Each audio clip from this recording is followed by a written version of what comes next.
Allen Jose പെരേരയും രേണുസുതിയൊക്കെ വിദേശത്ത് പോകാനായിട്ട് ഇരിക്കുകയാണല്ലോ. ഞാനും കൂടെ പോയതാണ്. ന്യൂസിലാൻഡ്, ഓസ്ട്രേലിയ ലിസ്റ്റ് വന്നു. ഒന്നും അറിഞ്ഞിട്ടില്ല. പെരേരയുടെ ഗൾഫിൽ പോകാൻ ആ ടൈം പഠിച്ചു. ഇന്നാൾ ബാങ്കോക്കിൽ പോകുന്നു പറഞ്ഞു. അതിൻ്റെ അതും പോയി. ഒന്നും നടക്കണില്ല. എനിക്ക് പറയണ്ടേ 22 ബഹ്റിൻ ട്രിപ്പ് ഉണ്ട്. അത് നടക്കുമെന്ന് അറിയില്ല, പറഞ്ഞു പറ്റിക്കണോ അറിയില്ല. എന്തായാലും പെരേര ഇപ്പോൾ റിവ്യൂവിൽ വിട്ടു, മണ്ഡലിൻ്റെ നിയത്ത് വിട്ടു. ഇനിയിപ്പോൾ കല്യാണ മാർക്കറ്റ് അങ്ങനെ പോകും.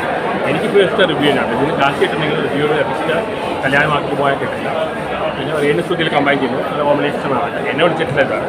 പിന്നെ നന്നേ പോട്ടെ. പെരേര വേറെ ലെവലാണ്. ഭയങ്കര വിളിച്ചും വേറെ ലെവലാണ്. റിവ്യൂവിൽ വിട്ടിരിക്കുകയാണ്.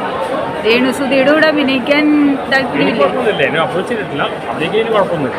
ഇപ്പോൾ പെരേരയായിട്ട് അഭിനയിച്ച് നല്ല റീച്ചുണ്ട്. ഇൻസ്റ്റയിൽ നല്ല റീച്ചാണ്. പെരേര ഓരോ ചവിട്ടി വിട്ട് ഇനിയിപ്പോൾ ബിഗ് ബോസ് എടുക്കാനുള്ള സാധ്യതയില്ല. റിവ്യൂവിലെ പുള്ളി തുടങ്ങിയ സ്ഥലമാണ് അത് വിൽക്കുന്നത്. ഇപ്പോൾ പഴയ മന്ത്യയിൽ ഇപ്പോൾ റിവ്യൂ എടുക്കാൻ ഞാൻ മാത്രമേ ഉള്ളൂ.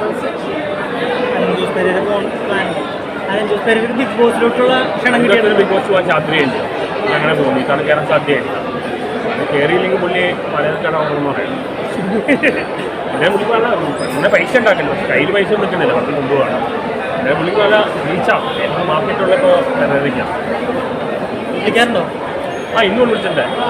എനിക്ക് കുറച്ച് കാശ് തരാനുണ്ട്. അവിടെ കാശില്ല. 36 കല്യാണ മാർക്കറ്റ് പോയി. എനിക്കിതുവരെ കാശെന്ന് വെച്ചാൽ അത് വേറെ ലെവലായാലും കല്യാണ മാർക്കറ്റ് എനിക്ക് പണ്ട് പറയാൻ ഉദ്ഘാടനം പണ്ട് വരികയായിരുന്നു. പോകാതെ കല്യാണ മാർക്കറ്റ് പുള്ളിയാണ് പിടിച്ചിരിക്കുക. ഇനി കല്യാണത്തിന്റെ ബർത്ത്ഡേ വിസല്ലേ 2-3 മിനിറ്റ് ബർത്ത്ഡേ ആയിരുന്നു. ബർത്ത്ഡേ വിസ 3000 എനിക്ക് കിട്ടാറുണ്ട്. വേറെ കിട്ടാറുണ്ട്. വേറെ പൈസ ഉണ്ടാക്കുന്ന പറയുകയാണ്. പക്ഷേ ഒന്നും സേവ് ചെയ്യുന്നില്ല. എല്ലാം കൊണ്ട് ചിലവാക്കലാണ്. സാമ്പത്തിക അച്ചടക്കം പുള്ളിക്കില്ല. പുള്ളി റിവ്യൂ തുടങ്ങുന്ന ഞാൻ തുറന്ന സമയത്തേ ഉള്ളതാണ്. ഇടയ്ക്ക് ഇടാറുണ്ട്. പുള്ളി പ്രശ്നമില്ല. അതിൽ ഇടയ്ക്കാണെങ്കിൽ പുള്ളി സീനിയർ ആളാണ്. ഒരുപാട് സിനിമയിൽ കണ്ടിട്ടുള്ള ആളാണ്. സിനിമ എക്സ്പീരിയൻസ് ഉള്ള ആളാണ്. ജൂനിയർ ആർട്ടിസ്റ്റൊക്കെയാണ് പുള്ളിയാണ് ഇവിടെ. ഞാനാ വയറിലായിരുന്നു. പുള്ളി നേരത്തെ റിവ്യൂ കൊടുക്കുന്നുണ്ടായിരുന്നു.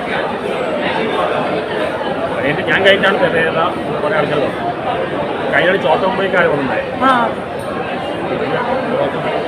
മാത്രമല്ല എന്തായാലും എല്ലാ അണ്ണന്മാരും പുറത്താക്കിയിരിക്കുകയാണ്. കുറച്ച് അണ്ണന്മാരെ പുതിയ ആൾക്കാർ വരിക. പുതിയ പേര് വന്നിട്ടില്ല. പെൺകുട്ടി റിവ്യൂ ആയിട്ട് വരും. കഴിഞ്ഞ ആഴ്ച ഒരു പെൺകുട്ടി വന്നായിരുന്നു. നിൽക്കുന്നില്ല. വളരെ നിൽക്കുന്നില്ല. ആണെങ്കിലും ഉച്ചാധിപത്യം നടക്കുന്നത്.